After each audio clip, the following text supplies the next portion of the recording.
Welcome back everyone to Pontos Fathom Hobbies. This is turn 7 of our playthrough of Cthulhu Death May Die Tomes of Madness, Season 1, Episode 2.7. Like I mentioned, it's turn 7. We'll do a quick recap of the action in turn 6. Pretty safe turn 6. And then we'll jump right into the turn 7. We've got the rules here. If you guys are just coming into this video, you can check the playlist and go back from the start. We've got a game set up. We've also got a figure painting video we're playing with Hastur and with Adam and Elizabeth, who are our investigators. They each have the diagnosis of paranoia and psychotic outbreaks. So they are ready. They're also both marksmen, so I think this has been kind of fun for me. They're marksmen, and they can shoot across rooms. I think Elizabeth's marksmanship, as you can see, her cards are extending off the table here.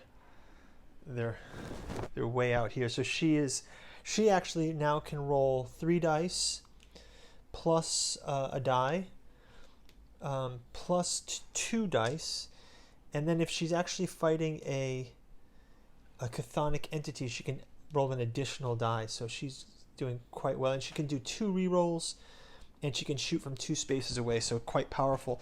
Adam has got an additional 2 rolls as well, so he can roll his additional 2 dice here.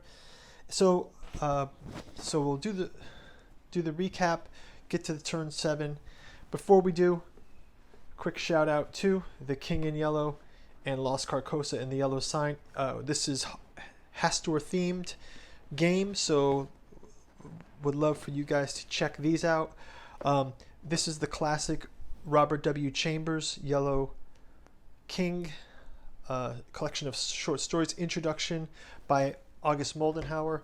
Then the follow-up, Lost Carcosa and the Yellow Sign, explores the origins of the yellow sign among things like Ambrose Bierce, Carcassonne, the Catharism, and even Manichaeanism. So lots of interesting related weirdness to ground the yellow sign and Hastur. So check those out in the links below. You can also support us by our Patreon, and obviously your comments, share, likes, and subscribes go a long way to help growing this channel, which is the biggest help of all. Let's build a community of gaming here, and happy to have you guys aboard. So okay, so in turn 6, great haul for Elizabeth and Adam. Quick summary here is they were able to loot cultists' bodies that they had slain. They were holed up in the back storage room. They fired their marksmanship skills across. They were able to slay a ghoul, 2 cultists. They looted the bodies. They got a couple of... They only were able to get 1 knowledge token, but they were able to take advantage some of their discovery cards, especially one of the incense or the spectacles, where they could pick which one. And it looks like they're going to aim for... this forbidden tome. It's unguarded, and they have 1 knowledge card. So if they can slay through some of these cultists and get some more loot, that might be the way to do it. So hey, let's start out with Elizabeth's turn. We're in turn 7 now. Elizabeth action will be, let's have her start firing away. So she can, we'll have her, let's have her go for that ghoul. Again, she gets a number of dice here. She gets 2 attacks extra, plus she gets another, gains this dice. She doesn't gain that last dice because she's not fighting a chthonic enemy. Okay, so she does get 2, so she can slay one of these cultists. She does take 2 stress. So maybe I'll have her re-roll one of those stress. And she gets a 3rd hit. So, okay, so she takes 1 stress. Let's have her re-roll again. A second attack on the ghoul this time. And again, she rolls 3. The ghoul is slain. And she can re-roll another. And she gets 3 hits. So she moves. Well, actually, she won't do the re-roll. That was a tentacle. She gains the madness, so she has the paranoia condition. But there's no enemies in her space, so she heals all of her stress from her paranoid condition. And then with the extra token, she will upgrade.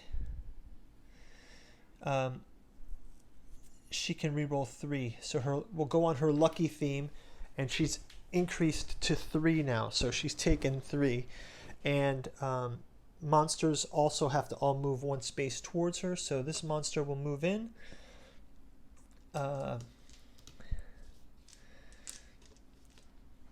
And all these other monsters will move toward her. 1.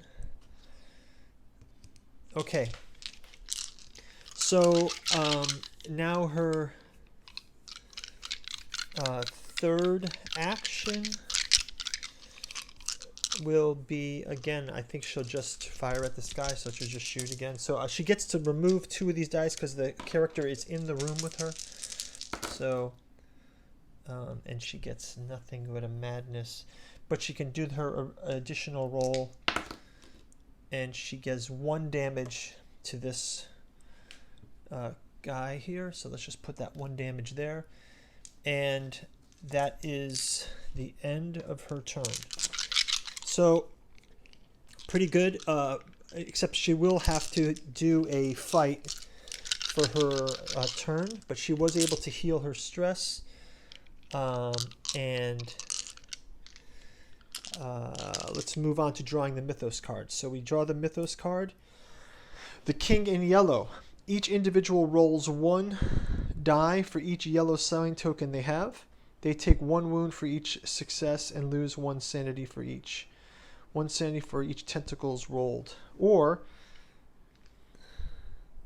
well, let's just take this one. Or we're going at the end of the turn, they're going to advance Hastur on the track as if there were 3, and we'll do that, and that will take care of the Hastur advancement, which he would advance. Well, actually, he wouldn't advance if she takes that. So, yeah, why doesn't she has a yellow sign, and she takes 1 wound for each success. So she'll roll this. She takes 2 wounds, which is not good. And no, that's it. So, okay, so she has taken care of that. And does she get to... She will give 1 of her stress to Julia. And 1 of her hits, actually. So now Julia takes the injury. And I think this companion is killed as a result. So, and she does lose 1 of her stealth. So she loses a stealth level, which is fine. But she doesn't need to advance Hastur. So she takes that instead. And now, because she is in this, there's a monster in the space with her, he will fight her. And then he will roll. And he gets a star.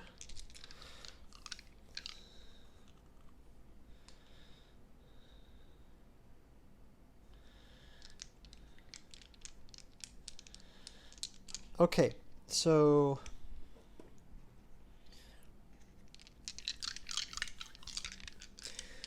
so that works out for her.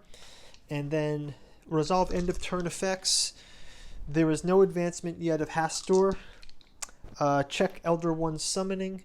No Elder One summoning checks. And that will be the end of the turn for Elizabeth. Kind of a long turn for her. So let's move on to Adam. Adam is always the cleanup guy because he goes second here. So let's have him do just that. Adam will get Again, he doesn't get this bonus of having the attack in the space, but he will get the bonus of an additional die from his insanity. So he's got that twitch in his eye, as they describe. And he does the additional damage. He already had one, so he brings him down. Unfortunately, he also gains a madness insanity. And can return that to the pool. And now a second turn, he will loot this body. And when he loots the body, he can pick two. So he'll pick two of these. And he... Well, neither of them are great, but I guess he'll go for this one. He doesn't have Arcane Mastery, so he will gain this. Oh, that was Elizabeth. He will gain this one. So now they have the option of going to either one, and that might be a little bit faster. So we can shuffle that one back in. And, okay, so he's looted this body. And then for his third action, I guess I'll have him rest. So 2 stress and 1 health. So he'll rest up there. And that will be, that's that. So Mythos card, needs to pick a Mythos card now. Terror. Everyone with a terrified condition may choose these 2 options. You may be able to take 2 stress, discard a companion card, or lose 1 terrified condition. So she has a terrified card. And she must choose, take 2 stress. So yeah, so she has to take 2 stress. Okay. Okay, so that is that. Okay, so that affected her, unfortunately. Now there's no enemies in the room, so he is able to draw a discovery card. And he gets the stash of whiskey. Strong and sweet. You may claim the whiskey bottle. Discard this card to heal all your stress and discard all your terrified conditions. Okay, that's great. That's a good one to have. Heal your stress and discard terrified conditions. Okay. Maybe you'll trade that to her. You could give her the whiskey. She seems to need it. I think his stress is fine. I think he's going to give this card to her. She can discard her terrified condition. And she will also heal all of her stress. So her stress is healed. His stress is okay. And yeah, we'll discard these. So yeah, so since they're on the same space, we're not sure what's going to happen after this round. So discovery is resolved. Unfortunately, we've got the 3 elder signs. So Hastur advances. We're at stage 3 now. And it says, at stage 3, when revealed, move Hastur to the red gate. So Hastur has moved to the red gate. So now we know we're going after this one instead, I think. Each investigator with 2 or more yellow sign tokens takes 1 wound. She has 1, so she takes a wound. So I think she might need to heal next round. At the end of each turn, you gain a yellow sign. So this is not good. So when Hastur appears,